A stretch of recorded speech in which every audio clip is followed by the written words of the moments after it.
The Salem Area Chamber of Commerce has more than 1,200 businesses as members. Those businesses employ more than 30,000 people who live in this Mid-Willamette Valley area.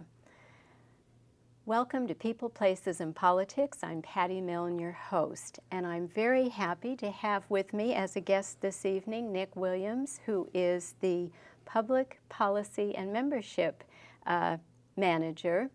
And with an organization the size of the Salem Area Chamber of Commerce, you have a huge responsibility for these 30,000 people who work in this area. So we're going to talk a little bit today about what the Salem Chamber does, working with these more than 1,200 businesses and keeping the local economy going. And also, we'll get into this maybe the next time you come to visit, but there's a lot happening already at the legislature. But let's talk about the Salem Chamber of Commerce. Thank you for coming, Nick, and being my guest today. Absolutely, Patty.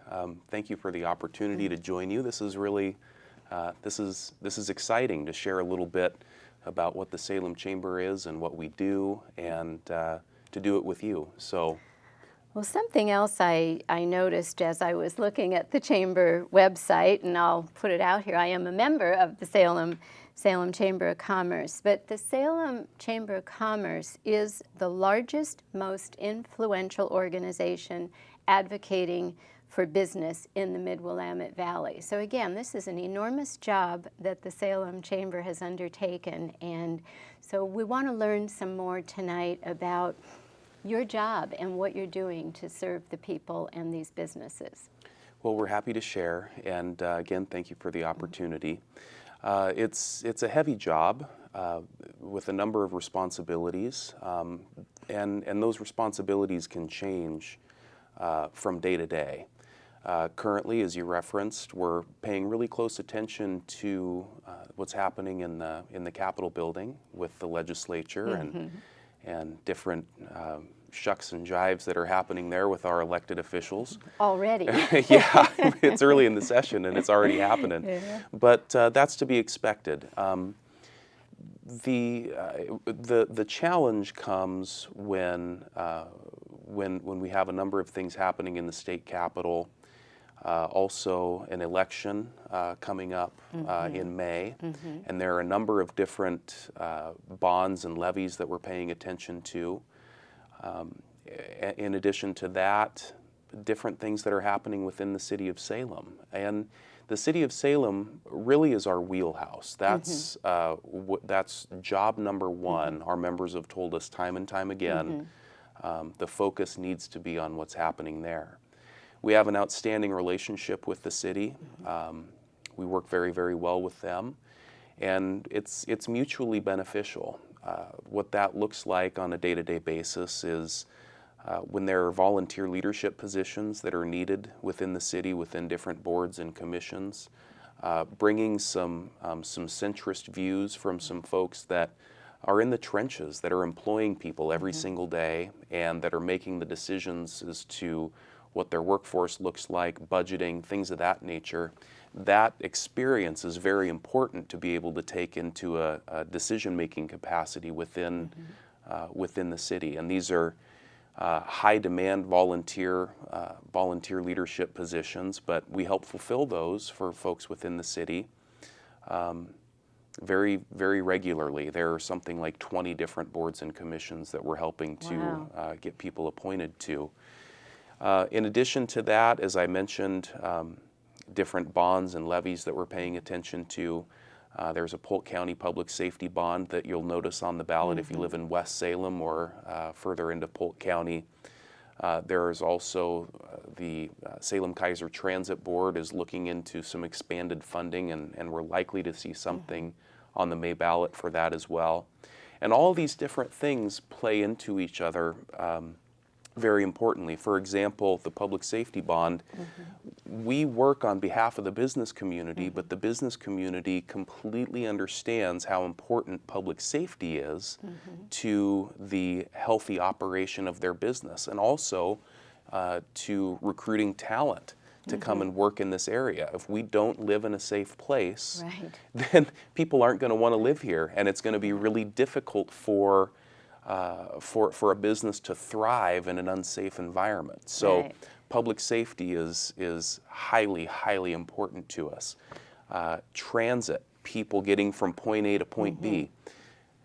People can't spend any money with our members if they're stuck in their house. Right. So paying close attention to what's happening within our transit district and making sure that's as healthy as it can absolutely be is there again. That's very, very important to us and to our members. So Well, the infrastructure, so businesses can not only be located here, and they have the typical, the water, the sewer, the electricity, again, the roads to get the product to and from market, but also places where people will live as well as work. absolutely. So, yeah. Yeah, and thank you for mentioning the infrastructure. Getting from point A to point B is of utmost importance, not just for businesses, but for the people that live here as well. We are funded by, we are a completely private, member-based business organization. No government money. There is no, now we do have some government entities that are members, Yes, but yes. they do not contribute any more or less than what our other members do. So that's an important thing to note, and that differentiates us from a number of other chambers of commerce that are in some cases taking care of well, for example, tourism contracts or for economic development things.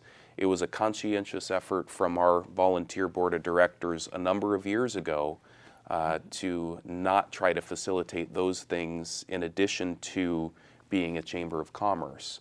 And the So- reason for, So thank goodness there's the Travel Salem here in yes, Salem. and they do remarkable work. However, you have a partnership with them. We work very, good- very closely with them. Yeah. so- but not having to carry that function. like Yeah, some do. and what that does is that gives us the opportunity and the freedom to, on behalf of our members, be able to advocate against some things if there are some anti-business measures without the fear of losing funding. Right. And as a result, the buy-in from our members is much, much higher. You mentioned over 1,200 and well over 1,200 members in our area. That makes us the second largest chamber of commerce in Oh, the state of wow. Oregon. That's impressive. It yeah. is, and when you consider the fact that we're only about 150 members behind the largest, which is the Portland Business Alliance, and the size of market that they have to draw from. Now, Portland Business Alliance does excellent work. However, the Salem Chamber and the work that we're able to do with our volunteer leaders and our staff of 12, and doing that free of any government funding, for lack of a better term, our penetration or the number of members we could potentially have, that percentage is very, very high. Good. And you mentioned, as we were just chatting earlier, and you're talking about some of the differences between the structure, maybe the mission of the Salem Chamber versus others. What are some other distinctive differences Well, between? us and other organizations. Well, one thing in a sandbox that I get to play in pretty frequently is our public policy group. Yeah. And that is, as decisions are made as to whether or not the Salem Chamber is going to support or not support different measures and things that come our way, that starts with our public policy committee. And that committee, that group of people and leaders meets once a month. It's open to all active members of the Salem Area Chamber of Commerce. And that's where ideas and things, before they're voted on by any decision-making body, that's where they're brought to the business community. And it's a forum for us to ask questions. And then, if need be, if we're going to develop an opinion or if we're going to develop Take a position take on a something? position, thank you, that's where that starts. So it's kind of taking the pulse on our membership before that's forwarded to our executive committee and then our board of directors for support or otherwise. And it's really interesting to watch those unfold because business people are people and they don't always agree every time on everything. However, what happens when you get a number of people that make decisions at that level on behalf of their businesses every day, and they get into a room together and they express their differences and talk through them, what we find is a very refined plan and a very refined tool that then our partners, whether it be using examples from before, the city or the transit board or the Marion County Board of Commissioners or whomever, but it helps them establish a very refined plan. And there's a lot of intellectual capital that's in that room that really helps make not just the business community, but really it helps make Salem a better place. So I can talk about that for days, but it's a very, it's an exciting place to be, those public policy sessions the first Thursday of every month. Good. And then what other, since you're talking about membership involvement, what other ways can members, maybe this would entice somebody to become a member of the Salem Chamber. What other membership opportunities are there? Well, we've narrowed it down, the areas in which we're able to serve, we've narrowed it down to three pathways, or what we call them. So the first one is business advocacy, and I've talked about that up to this point. Another important facet to our work is in leadership and workforce development. We have an outstanding partnership with the Salem-Keizer School District, as well as a number of different faith-based schools here, private schools locally, for a program that we call Leadership Youth. What Leadership Youth does is it takes kids out of the classroom. It's a 2-year program. It's 1 day per month for 2 years. And we expose these high school kids to the nonprofit community, to the government sector, to the for-profit community, and on and on and on. And what that does is it helps them come to a deeper understanding as to what Salem is, what makes Salem tick, and what makes us really and relationships of the chamber with government, with business and nonprofits. Yeah, absolutely. And then the second year of that program is we actually get to appoint, or not appoint, but help these kids towards service on different nonprofit boards of directors. So they get to take those components of leadership that they've developed within the first year of the program and see how those can be implemented in their leadership process within the second year of the program. This is important because kids need to learn how to lead, and they need to know how to lead from an early age, and how to effectively make decisions, how to facilitate a meeting, how to speak publicly. These are all soft skills that aren't necessarily an emphasis in a normal school day. Right. And but there are things that our members have indicated to us are very, very important for them to know, and they're going to really add to the quality of the workforce 5, 10, 20 years down the line. So that's something that is fairly unique for a Chamber of Commerce to do, is to take on that kind of work. But being an independent organization, we have the flexibility to pay attention to what our members and what our community need, and implement programs that are going to help fulfill those needs. So the leadership and workforce development, that's another component. Kathy Moore heads up that. She's our staff leader for those efforts.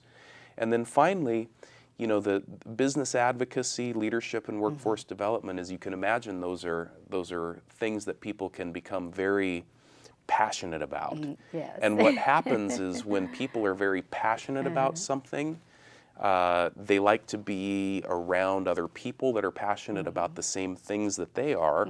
And with the nature of what we do, people like to do business with people that think the same way that they do. Absolutely. So a natural third pathway for us, an area in which we're able to serve at a high level, is with increased visibility and ultimately marketing for our members. So we provide some fantastic networking opportunities, some connection events. Greeters is a great one. We have hundreds of people that show up to that every week, and large events and small events and everything in between to really help our members get to know more people and ultimately grow their business. So a few of our those are our three pathways and areas which we're Great. able to serve at a high level. Great.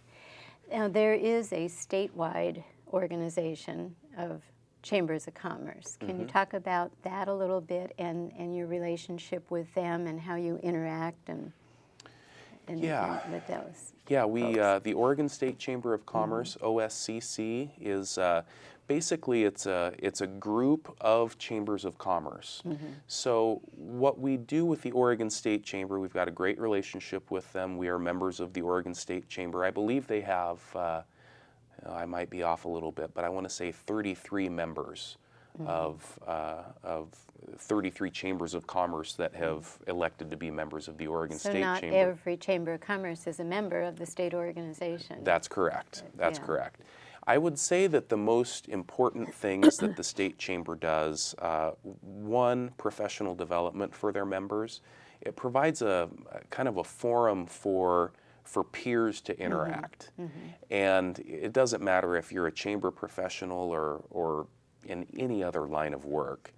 Being around other people that are in the trenches and doing the same kind of work that you are doing is it's very important for your own development. In our industry, we call it R&D. It's rip off and duplicate. If there's some things that other people are doing well, Don't reinvent the wheel. yeah, exactly. So that's a very important component for the work that the Oregon State Chamber does. They also help get chambers of commerce on the same page, local chambers of commerce on the same page as it relates to our advocacy efforts. What's important in Coos Bay might be they might have a different set of things that are important than the folks in Bend. But as you kind of work up that chain of command, you find that big picture as it relates to making policy or agendas, we're all working on the same thing. We're all working toward the same end, which is healthier communities in which we live in, by way of healthy businesses and places where people can have good jobs, make a lot of money, and Build take care that of their community families. stronger. Exactly. Yes, yeah. Yeah. So, but those two areas, professional development and then helping get chambers on the same page locally, Good. are areas in which the Oregon State Chamber does some remarkable work. So chambers close to the Salem chamber that you're working with would include, just to give listeners an example of who do you communicate with in a relatively small area here. Probably not as much as you mentioned Coos Bay, but maybe McMinnville, or would that be an example? Yeah, the McMinnville Chamber, actually a friend of mine, Nathan Nottingham, is the CEO there, and he's doing some great things in McMinnville. Also, Kaiser. The Kaiser Chamber, what's good for Kaiser oftentimes is good for Salem, and vice versa. We're intertwined in a number of different ways, and so having an open dialogue and a healthy relationship with the Kaiser Chamber is of the utmost importance. Their executive director there, Christine Deeker, she does great work. She's an excellent fit for Kaiser. So we do a lot of work with the Kaiser Chamber, State and Sublimity also. We also do a lot of good things with Dallas, Monmouth Independence. I would say that those, Silverton as well, those are the ones that are closest to us. Woodburn, obviously. It really depends upon the issue. Yeah, For we're example, doing a little transitioning at the moment, so yeah, we'll get up and going. oh again yeah, soon. well, and that's something that happens in our industry, Yeah. and with any industry. There's always going to be changes of leadership and things of that nature. But yeah, we have all the confidence in the world that Woodburn is going to be Woodburn's going to be just fine, and we're there to help each other out. Yes. We're a very supportive industry. We're not competitive, because the Salem Chamber is here to take care of Salem, but the health of the communities around us is important as well. High tide floats all the boats, That's right. and we totally get that. And so when the opportunity to come alongside one of our other partners that are out there, when the opportunity presents itself, we're there. And vice versa. There's a project that we're actively engaged in. Some of your viewers may have heard about it, but the additional vehicular bridge over the Willamette River. Yes. And part of helping that come to fruition is healthy relationships with the business communities around us, and being able to effectively articulate why it's needed and why it's a project for more than Salem and Kaiser. And the chambers around us totally get it, but it's because of those solid relationships that the business communities around us are able to buy into projects like that. Good. So perhaps in the last few minutes we have here as maybe a teaser, I'm going to be having Nick come regularly to help share what's going on in the chamber. There are some really, really difficult bills at the legislature, and I have to share this headline that was in the Oregonian even just a few days before this session began, just last week. Their editorial headline was, "Legislative Ideas Would Leave Small Businesses in the Red." And they talk about the bills that were pre-session filed and what the Democrat agenda is. And they say it reads more like a horror story than a wish list for small businesses. So just to give viewers a little idea, so you are well aware of these bills.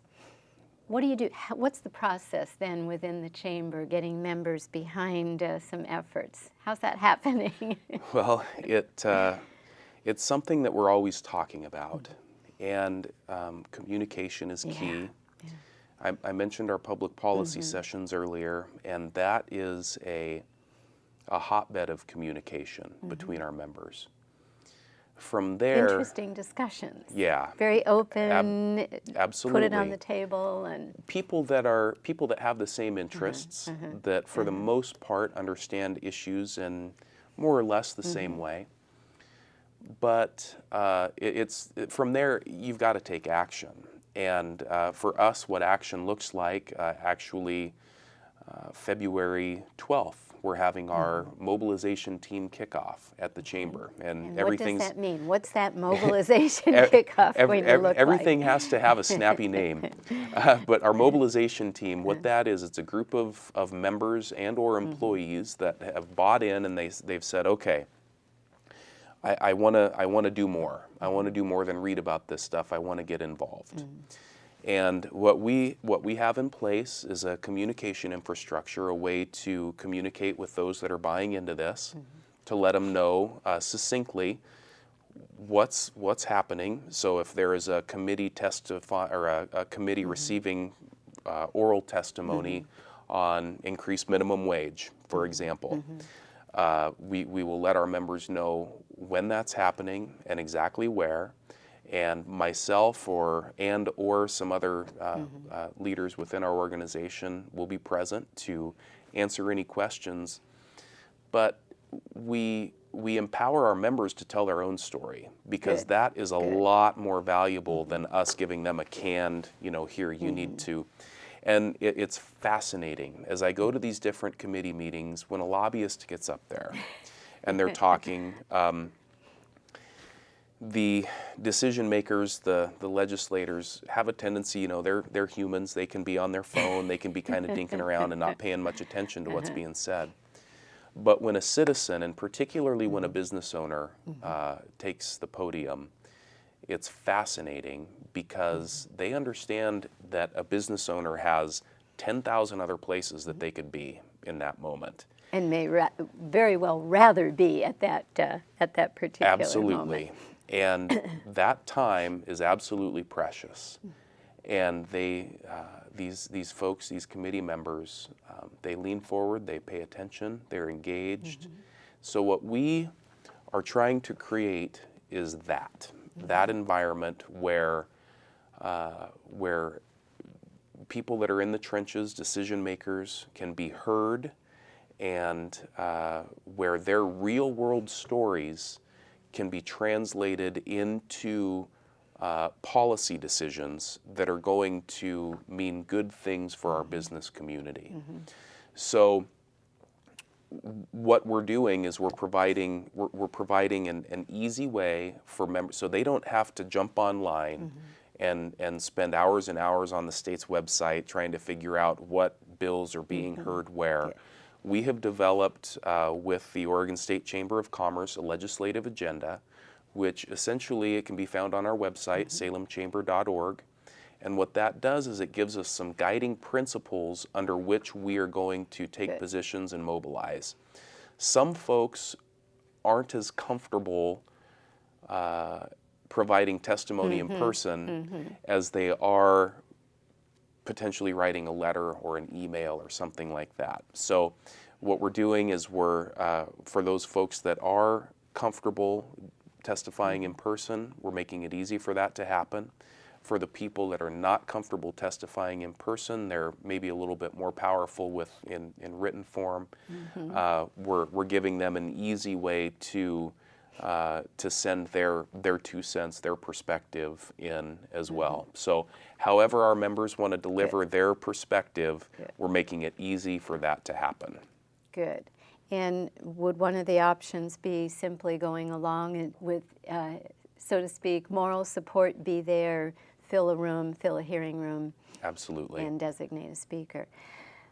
Before I forget, tell the audience how to get in touch with you, give your contact information, and how people can become a member. Okay. Before we close off here. Well, thank you for that.